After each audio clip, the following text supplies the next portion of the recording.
अंग्रेजी गाइज, अंग्रेजी के सेंटेंसेज रटने से नहीं बल्कि समझने से आते हैं।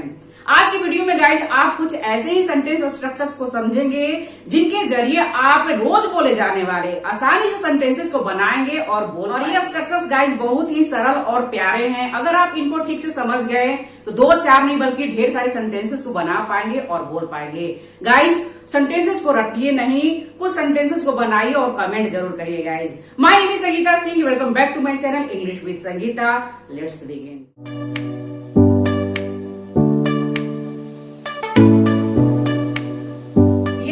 सेंटेंसेस कहलाते हैं गाइस जिनके जरिए आप किसी को ऑर्डर, कमांड, इंस्ट्रक्शन यानी कि किसी आप बोलते हैं कि वहां जाओ, किसी को आदेश देते हैं कि वहां जाओ, गो देयर। किसी से आप रिक्वेस्ट करते हैं, निवेदन करते हैं कि प्लीज मेरी मदद करो, प्लीज हेल्प मी।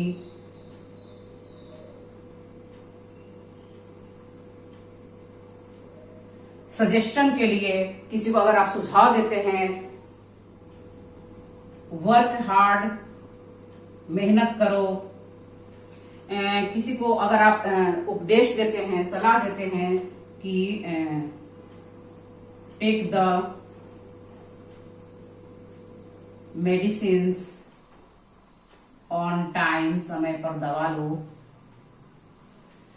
और किसी को कोई काम करने के लिए मना करते हैं, जैसे वहां मत जाओ, डोंट गो देयर। इस तरह से ये इम्पेरेटिव सेंटेंसेस कहलाते हैं गाइस। इनके जरिए आप किसी को ऑर्डर, किसी को आप आदेश दे सकते हैं, किसी से रिक्वेस्ट कर सकते हैं, किसी को आप सजेशन यानी कि सुझाव दे सकते हैं, किसी को आप सलाह है, उपदेश दे सकते हैं और किसी को कोई काम करने के लिए मना कर सकते हैं। गाइज बहुत ही प्यारा और सिंपल सेंटेंस स्ट्रक्चर है। आपको बेस फॉर्म का यूज करना है, वर्ब के बेस फॉर्म का यूज करना है। इसको आप V1 भी कह सकते हैं। और इसके बाद में ऑब्जेक्ट, ऑब्जेक्ट वैसे यहाँ पर ऑप्शनल है। जैसे सिर्फ आप वर्ब के बेस फॉर्म को यूज करके ही सेंटेंस को बना सकते हैं। अगर आप बोलते हैं जाओ, गो, आओ, कम, बोलो, स्पीक, सुनो, लिसन, इस तरह से सिर्फ और सिर्फ वर्ब के बेस फॉर्म को यूज करके सेंटेंस को बना सकते हैं और ये सेंटेंस कंप्लीट है। तो यहाँ पर ये ऑब्जेक्ट है, ऑप्शनल है। और यहाँ पर वैसे सब्जेक्ट भी है। सब्जेक्ट यहाँ पर यू है जो कि हिडन है, अंडरस्टूड है, ठीक है। यहाँ पर आपको वर्ब के बेस फॉर्म का यूज करना है, V1 जिसे आप कह सकते हैं। ऑब्जेक्ट का यूज करना है, अगर ऑब्जेक्ट है तो यूज करेंगे। और इसके बाद में adverb of time, adverb of time यानी कि कोई समय हो, जैसे आज, इस तरह से। या फिर एडवर्ब ऑफ प्लेस, अंदर, बाहर, यहाँ, वहां, इस तरह से। एडवर्ब ऑफ मैनर यानी कि पोलाइटली, स्लोली, इस तरह से यहाँ पर आप इनको यूज करेंगे अगर सेंटेंस में हो तो। वैसे गाइज अगर आप इनको नहीं जानते तो बस इतना समझ लीजिए कि वर्ब के बेस फॉर्म का यूज करना है, इसके बाद में ऑब्जेक्ट का यूज करना है। और इसके बाद में अगर मतलब जो वर्ड्स और बचे हुए जो वर्ड्स है उनको आपको यूज करना है। अगर सेंटेंस में कुछ और भी वर्ड्स है तो उनका यूज करना है। तो सेंटेंस वाइज इस तरह से बनाए जाएंगे कि यहाँ आओ। अगर आप बोलते हैं कि यहाँ आओ, या अगर आप बोलते हैं कि यहाँ आइए, यहाँ आइए, यहाँ आना,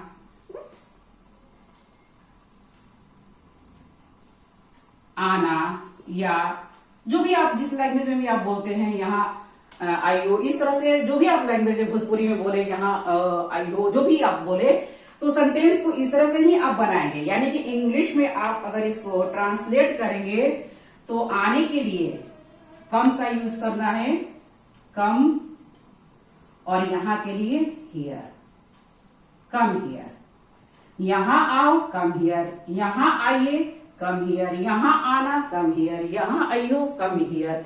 सबके लिए किसी भी आप लैंग्वेज में बोलिए, लेकिन यहाँ आने के लिए आपको कम हियर ही मतलब इसका इंग्लिश होगा, कम हियर ही बोलना होगा आपको। वर्ब के बेस फॉर्म कम और यहाँ पर हियर यानी कि यहाँ के लिए। वर्ब यहाँ पर बेस फॉर्म में आएगी, कम हो गया, और इसके बाद में ऑब्जेक्ट का यूज करना है हियर। आओ, कम, यहाँ, हियर, इस तरह से। खड़े हो जाओ, खड़े हो जाओ, स्टैंड अप। से। बिस्तर बिछा दो, बिछाने के लिए आप मेक द बेड, इस तरह से मेक द बेड, बिस्तर बिछाओ, मेक द बेड। टेबल साफ कर दो, साफ करने के लिए क्लीन का यूज करेंगे, क्लीन द टेबल, इस तरह से वर्ब के बेस फॉर्म और इसके बाद में ऑब्जेक्ट का यूज करना है। वर्ब के बेस फॉर्म का यूज करना है, अगर ऑब्जेक्ट है यानी कि जो बचे हुए वर्ड्स हैं उनको आपको लिख देना है।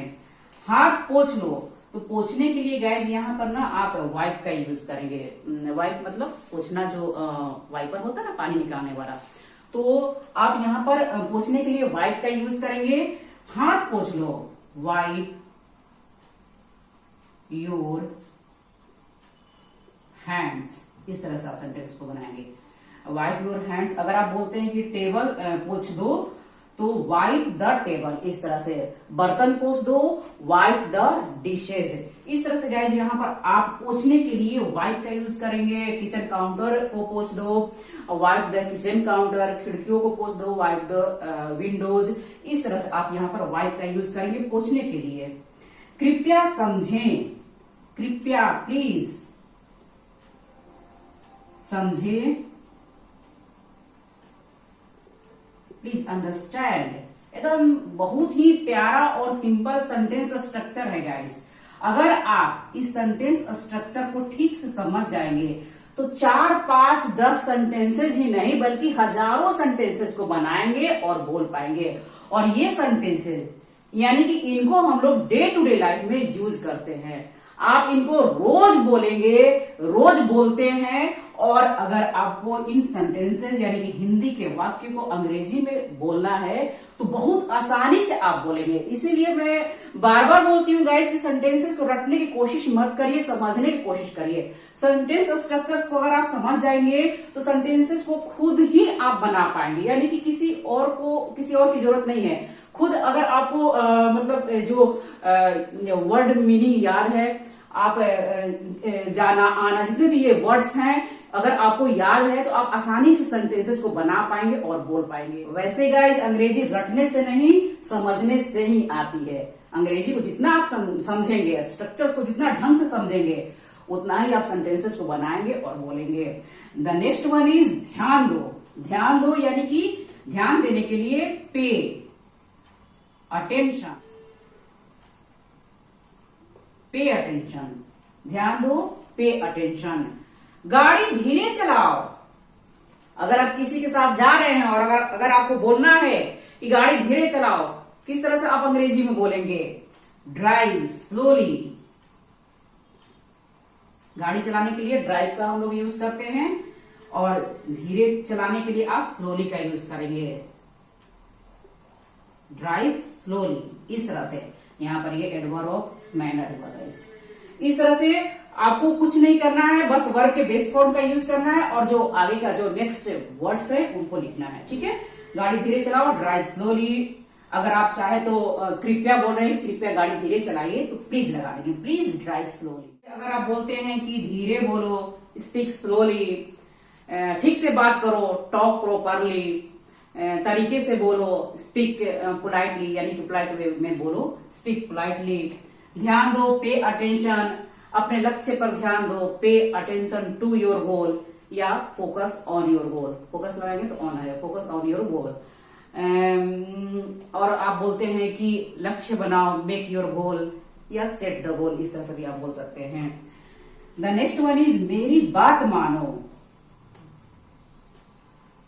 या मेरा कहना मानो, इस तरह से आप बोल सकते हैं, ओबे मी। गुस्से को काबू करो, गुस्से को काबू करो, काबू करने के लिए मैंने कंट्रोल करना। ठीक है, कंट्रोल योर एंगर, गुस्से को कंट्रोल करो। हमेशा सकारात्मक रहो। अब रहने के लिए बी लगाएंगे, बी का मतलब होता है होना। हमेशा सकारात्मक रहो, बी हमेशा के लिए ऑलवेज, और सकारात्मक के लिए पॉजिटिव। बी ऑलवेज पॉजिटिव, हमेशा सकारात्मक रहो।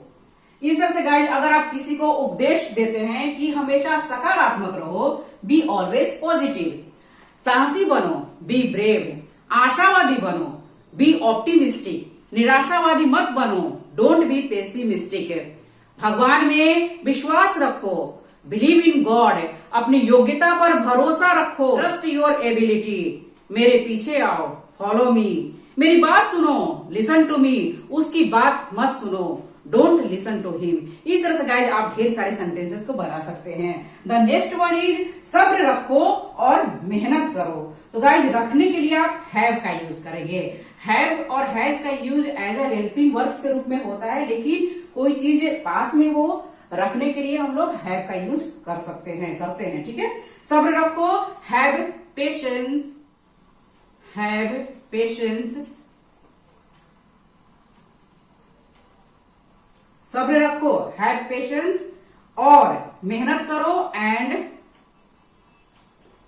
Work hard. इस तरह से वर्क हार्ड, सब्र रखो, हैव पेशेंस एंड मेहनत करो, वर्क हार्ड। इस तरह से गाइज अगर आप बोलते हैं कि वहां मत जाना, वहां मत जाओ, या वहां मत जाइए, या फिर वहां मत जाइयो, आप किसी को कोई काम करने के लिए मना करते हैं, यानी कि नेगेटिव सेंटेंसेस को बनाते हैं, तो यहां पर आप क्या करेंगे, वर्ब के जो बेस फॉर्म का आप यूज कर रहे थे, इसके जस्ट पहले आपको क्या करना है कि डू नॉट का यूज करना है। डू नॉट को आप कॉन्ट्रैक्शन में डोंट लिखेंगे। ठीक है, वहां मत जाओ, डोंट गो देयर। इस तरह से आप यहां पर सेंटेंसेस को बनाएंगे। यहां मत आओ, डोंट कम हियर। यहां पर आपको बस डू नॉट को कॉन्ट्रैक्शन में डोंट का यूज करना है। कब? जब आप किसी को कोई काम करने के लिए मना करेंगे। ठीक है, नेगेटिव सेंटेंसेस बनाते हैं तो डोंट कम हियर, यहां मत आओ। ठीक है, टेबल साफ मत करो, डोंट क्लीन द टेबल। हाथ मत पोछो, डोंट वाइप योर हैंड्स। इस तरह से ध्यान मत दो, डोंट पे अटेंशन। इस तरह से आप यहाँ पर डू नॉट को शुरुआत में लिख देंगे वर्ब के जस्ट पहले। तो सेंटेंस है गाइस, शोर मत करो, ये सारे नेगेटिव सेंटेंसेस है गाइस। यहां पर आपको शुरुआत में डू नॉट का यूज करना है। डोंट, डोंट, शोर के लिए make a noise, don't make a noise, शोर मत करो, धोखा मत दो, डोंट। वर्ब के बेस फॉर्म का ही आपको यूज करना है, और इसके जस्ट पहले में आपको क्या करना है, डू नॉट का यूज करना है। डू नॉट को आप कॉन्ट्रैक्टेड फॉर्म डोंट लिखेंगे। ठीक है, डोंट चीट, इस तरह से डोंट चीट, धोखा मत दो, उम्मीद मत खोना, डोंट खोने के लिए लूज हो, उम्मीद मत खोना, डोंट लूज हो, बदला मत लो, डोंट। सबके पहले आपको डोंट का यूज करना अगर नेगेटिव सेंटेंसेस बनाते हैं। बदला लेने के लिए टेक रिवेंज, इस तरह से डोंट टेक रिवेंज। मुझे मूर्ख मत बनाओ, डोंट फूल मी। मुझे तंग मत करो, डोंट डिस्टर्ब मी। झूठ मत बोलो, डोंट टेल अ लाई, सच बोलो, स्पीक द ट्रूथ है। बकवास मत करो, डोंट टॉक नॉनसेंस। इस तरह से गाइस यहां पर सेंटेंसेस को बनाएंगे। उन्हें मत डांटो, डोंट, डांटने के लिए स्कोल्ड का यूज करेंगे,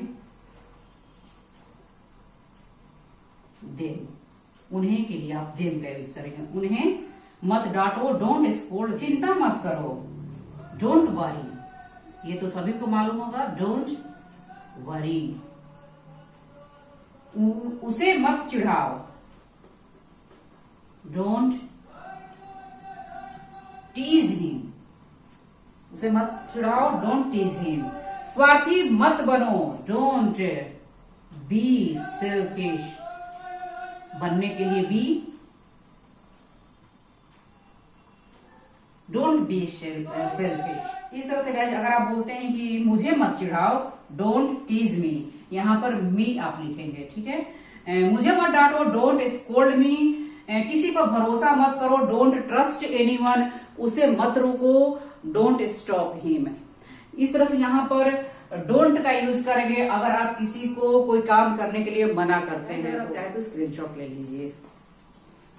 आई होप गाइज अब आप इम्पेरेटिव सेंटेंसेस को समझ चुके होंगे, किस तरह से इन्हें आप इंग्लिश में ट्रांसलेट करेंगे ये भी अब आप समझ चुके होंगे। तो गाइज अब आपको क्या करना है, ढेर सारे सेंटेंसेस को बनाना है और बोलने की प्रैक्टिस करनी है। अगर आप घर पर हैं, किसी से बोलना है मुझे एक गिलास पानी दो, give me a glass of water, दरवाजा बंद कर दो, क्लोज द डोर, हाथ धो लो, वॉश योर हैंड्स, ब्रश करो, ब्रश योर टीथ, सोने जाओ, गो टू बेड, अपने हद में रहो, स्टे इन योर लिमिट।